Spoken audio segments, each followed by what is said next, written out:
Hey YouTube, this is Willie Standiford, Secretary for the St. Francis County Libertarian Party in Farmington, Missouri. And in this video I wanted to discuss my perspective as a delegate for the Libertarian National Convention that just happened this past weekend in Washington, D.C. In case you're new to the whole political sphere, what is the Libertarian National Convention? Or more so, what is the Libertarian Party even? The Libertarian Party is the third largest political party in the United States behind Republicans and Democrats, and the Libertarian Party is centered on liberty. Civil liberties, personal liberty, freedom of expression, all of your natural rights protected. That's the main premise of the Libertarian Party, to promote free markets, to promote non-interventionism in our government, and to have a limited government that is not impeding everyone's lives all the time, like the current government we have. Or the current state of tyranny is what I'd like to call it. The Libertarian National Convention is held once every 2 years to select members of the Libertarian National Committee, which manages the affairs, properties, and funds of the party, as well as nominating candidates for national office. So in this case, this convention had a series of presidential candidates that the delegates to the Libertarian Party would meet at the convention and discuss and decide who to nominate as the party's candidate for president and vice president of the United States. So the plan for the convention is for the delegates to arrive, have business meetings that discuss party platform and what the party is going to be doing. And then, of course, towards the end on Sunday was the vote for presidential and vice presidential nominations to the party. And the three candidates were Chase Oliver of Georgia, Mike Termott of Florida, and Michael Rectenwald of Pennsylvania. Let's start with Chase Oliver. This is the platform page to his entire campaign, and I would say that he is the candidate with the highest critique for me.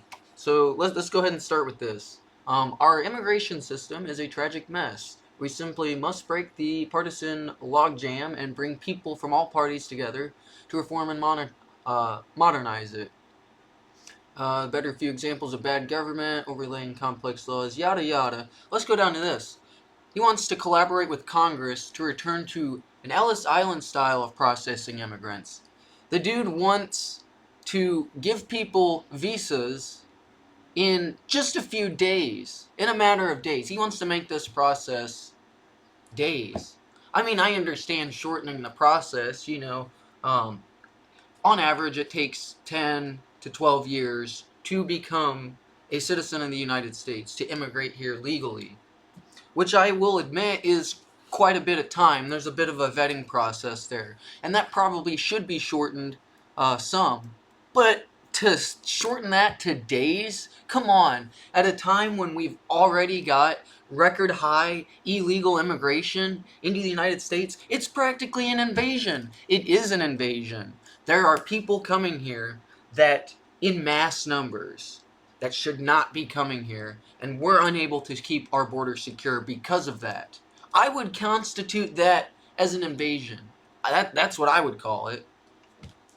And a lot of the rest of his platform is similar to that of a libertarian, but I think that Chase Oliver is using libertarian rhetoric, he is using libertarian arguments, and he's using a libertarian platform to attempt to get elected as a woke liberal Democrat. He is a Democrat plant into the Libertarian Party, and that has caused a massive divide within the party. The 2024 Libertarian National Convention was extremely divisive to the party, and I don't know that the Libertarian Party will honestly recover from this. I mean, if we look here, he wants to end qualified immunity, mandatory minimum sentencing in the prosecution of victimless crimes. Those are all great libertarian ideals. replace the death penalty with humane alternatives. I know that the death penalty is part of the non-aggression pact of the Libertarian Party. It shows no actual deterrence for crime. However, I still personally think that there are such crimes out there that are so egregious and so horrible that to a certain extent, I am okay. I don't speak for the Libertarian Party or the St. Francis County Libertarian Party, but I personally think that people that mess with children, put them to death. My buddy Ethan and I, we were going to be, we're considering joining the wood chipper caucus within the Libertarian Party, which endorses throwing pedos and chomos into a wood chipper. That's the kind of death penalty I'm okay with. Now, for other types of crimes, murder, capital murder, stuff like that, I don't know, probably throw people in prison for life or something like that. The death penalty shows no deterrence to crime. So, what's the point of it? Except maybe to get rid of egregious individuals.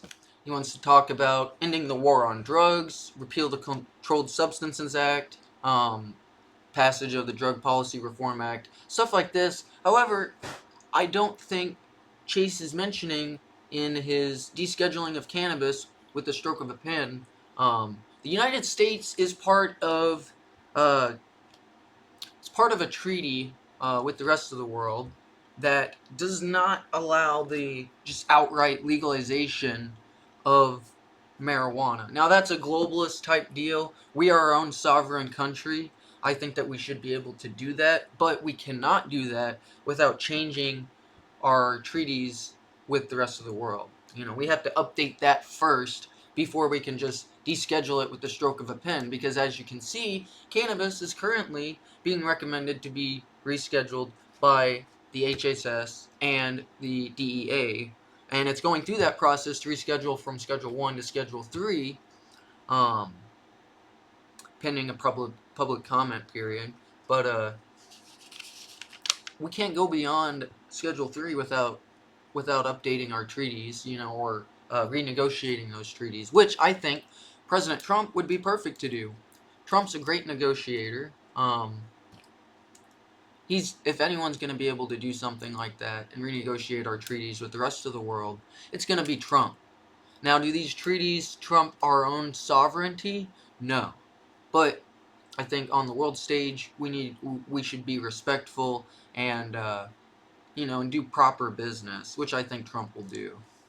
Now, some of these other things seem great, respecting your right to privacy, abolishing the Patriot Act, repealing FISA, in the Transportation Security Administration. All this sounds great. Ending wars, supporting peace. I do endorse that. I do endorse non-interventionism from the United States. I don't think that the U.S. should be engaging in endless wars, most of which we have not had the authorization from Congress with a proper declaration of war to engage in the first place. And that's the military-industrial complex at work. And so, creating a thriving economy, respecting individual choice. These all sound, these are mainly libertarian ideals. Removing the federal government's involvement in education. That's good. Ending the student debt crisis. The federal government kind of created the crisis, but it's also a free market, and people also make the decisions to pull out loans in that free market. Everything's disclosed, so that one's kind of iffy. I kind of champion with Republicans on that issue. I would say that student debt is debt accumulated by students by choice, and although the interest rates are fucked, it's a choice. People make that choice to go and get an education. I made the decision to go get an education. I paid for it. All my debt's paid off. I managed to do that. I don't see why other people wouldn't be able to if they make the decision to pull out a loan. In 2020, Chase tweeted, "So I am having Thanksgiving of less than 10 people and we will be masked inside. And when we eat, since masks have to come off, we will have spacing happening. It is not impossible to be responsible. Limit the size. Wear a mask when not eating. Space yourself accordingly. So, Chase is a woke liberal. There you have it. If that tweet doesn't do it for you, how about this one? This was back in March. Governor DeSantis feels the need to reinforce the nanny state. Parents, not the government, should determine the amount of time their kids are online. Sure. However, under the age of 18, you're a minor. Wouldn't it make sense to regulate the internet in a sense that we protect minors from accessing adult information, since everything is available on the internet? That seems to make sense to me, because 14 is a little young to be having a social media account. Maybe Snapchat, communicate with your friends, but, mainstream social media for anyone under 18, or, really anyone under like 16 or 15, it's putting children at risk. Ron DeSantis passed this bill aimed at protecting children, and Chase Oliver mocks that. So, yeah. A few other tweets. These are some of the criticisms that people have. I'm just scrolling through Twitter. William Del Pillar says, sure, Chase Oliver. Grooming, part of his lifestyle. Abortion, minutes before birth, he's okay with the hanger. Open borders, just add drugs, coyotes, and the cartel. Defund cops, he's okay with death to them too. Quinn says, Chase Oliver hates Trump so he can F right off. Trump just exposed how hypocritical libertarians are, so once again, the floodlight shining a light on communist infiltration. Absolutely. I hate the narrative, Roman can never turn bad because he had leukemia. You can always have Roman reasons to turn. He could either 1. Hate the fans. 2. Wanting to be big dog at any cost. 3. Be a hypocrite and say every choice he is making is for a better future, etc. Oh yeah, there's a lot of divisiveness here. Just keep calling Chase Oliver gay over and over, and let the people who are woke progressives pretending to be libertarians out themselves by grandstanding about how there's nothing wrong with that. Exactly. And, it's, yeah. This whole convention was wild. So we'll get out of that, and we'll head into the next candidate. Michael Rectenwald is the Mises Caucus endorsed presidential candidate, and he personally was the candidate that I was going to vote for at the Libertarian National Convention. However, he didn't win, but he had a very good message. His main thing is he wants to slash government spending, get the government out of our lives, stop inflation, get rid of the alphabet agencies in the Fed. Lots of good libertarian ideals here, although I will say that Rectenwald is more conservative on the libertarian front. He leans right in regards to his position within the party. Of course, he's part of the Mises Caucus, which aims at getting the Libertarian Party back to the main principles of libertarianism. I support this. Promoting the rigorous use of the 10th Amendment to nullify all constitutional federal laws. I tried to explain this a few different times to my probation officer whenever there was a whole situation I had to explain to him. I'm on probation for felony possession of marijuana, by the way.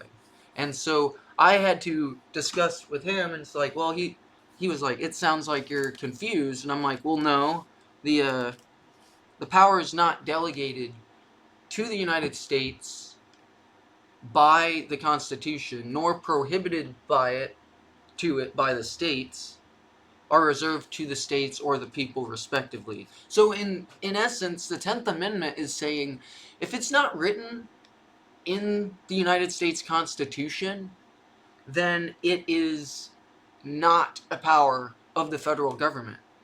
The state government needs to be the one to support that. And so the overturning of Roe v. Wade, for example, Roe v. Wade was exactly what the Supreme Court should have done. They should have overturned it to let the states decide. Because do you see anywhere in the Constitution where it says abortion should be legal? I'm just asking that as an objective question. Is it stated anywhere in the United States Constitution that that people should have the right to abortion? No, it is not. And because of that, because it's not codified into the Constitution or into law, specifically the Constitution, then the states have to make that law. If you want a law to eliminate abortion or to restrict it in some kind of way, then you have to have the state government legislate. The state government has to do that. The local governments have to do that. We need to build up our government from the ground up, that being local municipalities, counties, state government, and then the federal government. The federal government should just be this umbrella government. It's not big, it just covers all of the main bases. We don't need to be giving funding to all these different agencies like the IRS or the FBI, CIA. Get rid of the ATF, that would be a big one. Rectenwald wanted to pull us out of all foreign wars, non-interventionist policies. I like that. A lot of this stuff is basic libertarianism. Rectenwald he just seemed like a really based dude to me. He seemed like really down to earth. He seemed like he knew what he would be doing. And he didn't seem like he was on any kind of BS. So that's why I endorsed Rectenwald as opposed to like Chase or Mike or Maat. I just thought that Rectenwald was the best candidate. But since the party ultimately nominated Chase Oliver, Donald Trump is the most libertarian candidate that is out there right now. And he is who I will be voting for, because Trump is obviously, one, he's going to win, and two, he's the best candidate. So when the delegates from St. Francis County arrived to the convention Friday the 24th, the party was starting to conduct official business, and part of that was to amend part of the convention manual, or bylaws, I should say. And they were trying to amend the bylaws to accept a 2/3 majority vote instead of a 7/8, when the 7/8 was already written in the bylaws and voted on prior to convention. And that took up 2.5 hours of the 3-hour morning business meeting, and the entire time was just bickering and infighting between the woke liberal parts of the Libertarian Party and the Mises conservative part of the Libertarian Party. And so you've got, ultimately, within the Libertarian Party, you've got the left, the wokes, and you've got the Mises, and they were fighting the entire time. We didn't get any official business done aside from electing the National Convention committee and actually getting the nomination done on Sunday. But there was so much divisiveness this year, and the party was especially split on Donald Trump coming to speak at the convention. Why was the party split? I would say that the party was split because of the woke liberals that couldn't handle the fact that Trump was going to be at the convention. The party invited Trump, and then whenever Trump showed up, they booed him. I'd say half of the people booed him. The other half was a healthy cheer. I was cheering for Trump. Woo! I think Trump was a great president. I think that as a speaker who was invited to an event, this is just like common sense. He was invited to the convention to speak, and the people who invited him ultimately were booing him and giving him an extremely hard time. There were a lot of hecklers in the audience. All of the hecklers, all of the people that were causing problems and, being extremely negative towards all of our guest speakers were liberals. They were all Chase Oliver supporters. And that amount of disrespect towards somebody who was invited to the convention, who has never been to a convention like this, I can't vote for somebody like that. I can't give Chase my endorsement, or I can't give Chase my delegate vote, because how how disrespectful can you be? I just don't get it. You don't see conservatives, doing that type of shit. You don't see, you don't really see the Mises Caucus booing. There were a lot of based individuals, very respectable individuals that were there.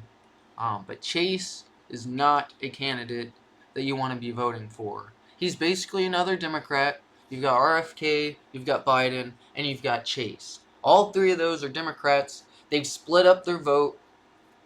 Now the Democrat vote is split amongst these three main contenders. So I would say, if anything, nominating Chase for the Libertarian presidential candidate actually gave Donald Trump an edge in the 2024 election.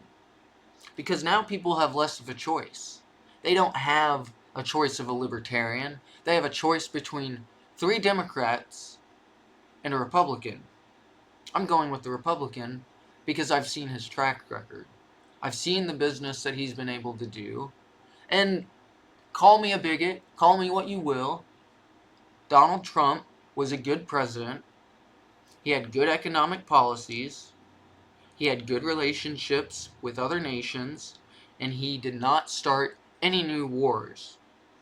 Now, if anything, that sounds more libertarian than any of the candidates that I spoke to this weekend.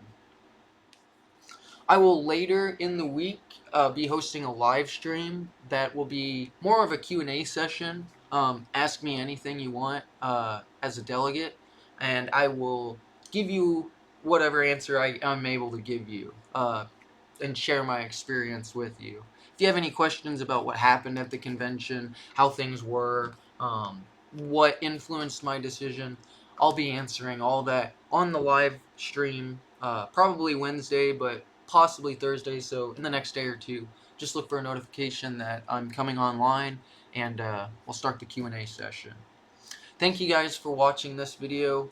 Your support means a lot.